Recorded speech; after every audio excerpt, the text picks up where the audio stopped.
Donc, nous allons réinitialiser le routeur MikroTik MTK2 en supprimant la configuration initiale.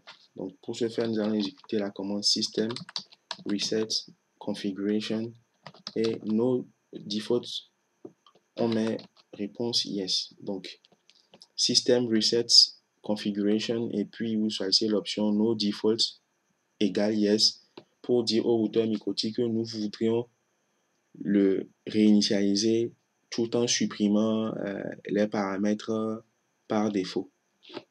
On fait entrer et on nous demande de confirmer par oui ou par non. Donc appuyons sur la touche Y pour yes. Après que cette réinitialisation soit effectuée, le routeur MikroTik doit démarrer. Donc nous allons aussi supprimer les configurations par défaut lors de la réinitialisation du routeur sur le routeur MikroTik MTK3 aussi. Donc system reset configuration et on fait l'option no default égale yes. On confirme et après avoir lancé la réinitialisation, le routeur MikroTik doit redémarrer. Donc nous attendons qu'il redémarre. Pendant ce temps, nous avons le routeur MikroTik MTK2 qui a déjà démarré. Nous allons nous authentifier là-dessus. On n'a pas de mot de passe. Donc, nous allons vérifier quand même la présence des interfaces. Encore, les interfaces sont bel et bien là, mais après la suppression, par exemple, de la configuration par défaut, nous n'avons plus les bridges qui étaient créés. Donc ici, on a juste les interfaces Ethernet 1, 2, 3, 4 et puis 5. Nous allons voir si les adresses IP aussi ont été supprimées lors de la réinitialisation. Donc IP address print. Donc, nous n'avons plus aussi d'adresse IP sur l'une de nos interfaces. Donc nous allons aussi vérifier tout cela sur le routeur MTK3. Donc admin, aucun mot de passe. Nous allons afficher la liste des interfaces. Ensuite, la liste des adresses IP. Voilà, le routeur MikroTik MTK3 aussi n'a plus d'adresse IP sur ses interfaces. Donc, du coup, ces deux nouveaux routeurs MikroTik, c'est-à-dire MTK2 et MTK3, ont été bel et bien réinitialisés tout en supprimant la configuration par défaut. Avant de passer au point 6 de notre procédure qui consistera à activer la fonction roamon sur le routeur MikroTik CHR1, nous allons vérifier si ces trois routeurs sont visibles l'un à l'autre sur la couche 2 du modèle OSI. Donc pour ce faire, nous allons à la ligne de commande du routeur MikroTik CHR1 et qu'est-ce que nous allons faire? Nous allons faire exécuter la commande IP enable print. Donc nous avons là deux adresses MAC, l'une sur l'interface Ethernet 1, ce qui veut dire que cette adresse MAC correspond au Cloud 1 qui est lié à l'interface 1 ici, et maintenant l'adresse MAC qui est sur l'interface Ether 2 correspond à l'adresse MAC de l'autre distant MTK2 qui est connecté sur l'interface Ethernet 2 du routeur MikroTik. Je rappelle bien que cette découverte à la couche 2 du modèle OSI par les routeurs MikroTik est faite par l'exécution d'un protocole de la couche 2 qu'on appelle le MNDP MikroTik Neighbor Discovery Protocol. D'accord? Donc, nous allons vérifier aussi si l'adresse MAC 080027 BE0463 appartient bel et bien au routeur MikroTik MTK2. Donc, nous allons à la ligne de commande de MTK2 et nous allons exécuter la commande interface Ethernet print.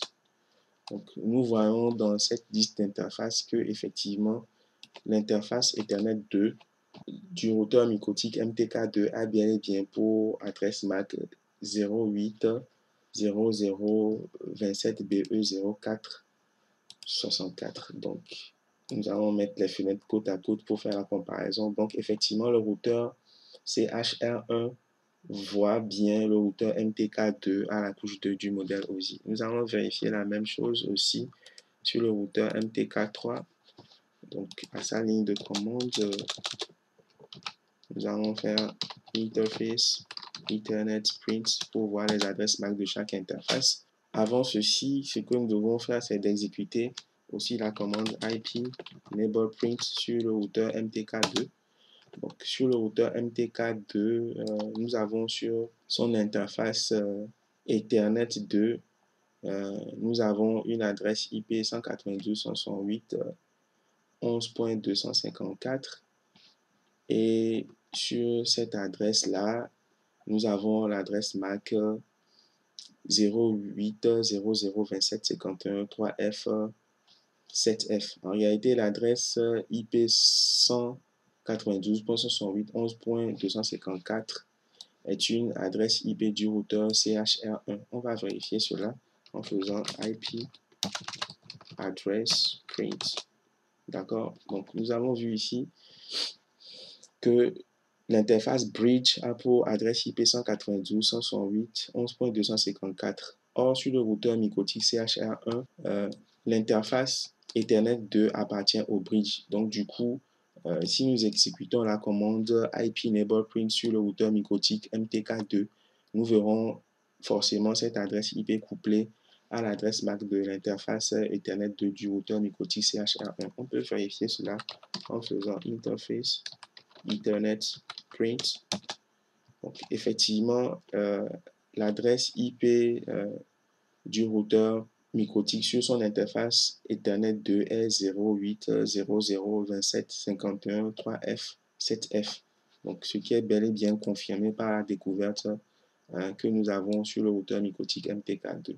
Donc, sur l'interface Ethernet 3, nous avons l'adresse MAC 080027 4D 8D F5. Cette adresse MAC est forcément l'adresse MAC venant du routeur MikroTik MTK3. Donc, pour ce faire, sur MTK3, nous avons exécuté la commande interface Ethernet print et son interface Ethernet 3 a effectivement comme adresse MAC 080027 4D 8D F5. Donc, ce qui confirme effectivement notre découverte ici. Nous devrions aussi exécuter sur le routeur MTK3 la commande IP enable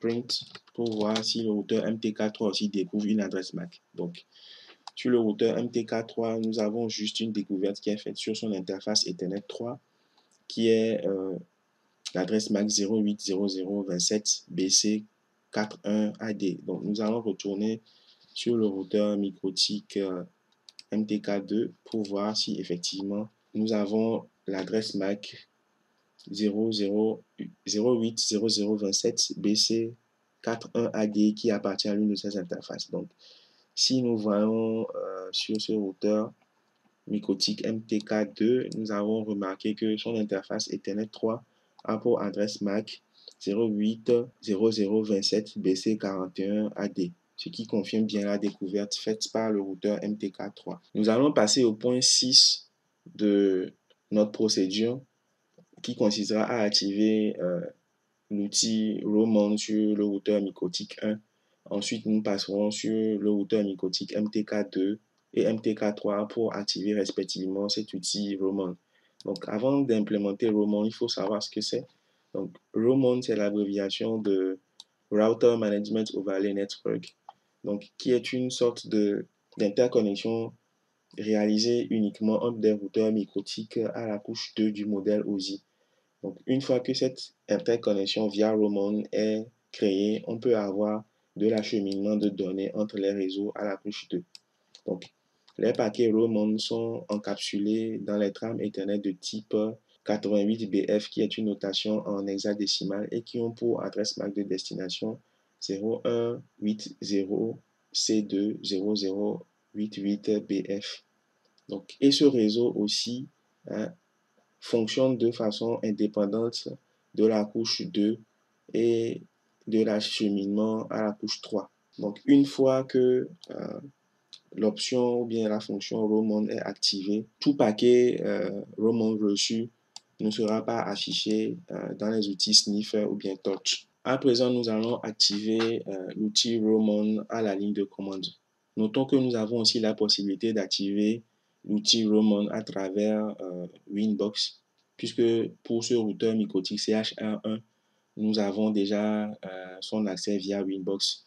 Mais nous allons apprendre à activer l'outil Roman à travers la ligne de commande en exécutant la commande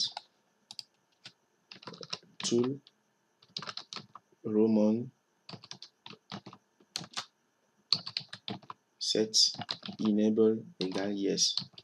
D'accord? Donc, tool Roman set enable égale yes pour activer l'outil Roman sur le routeur Micotic CHR1. Nous allons passer alors au point 7 de notre procédure.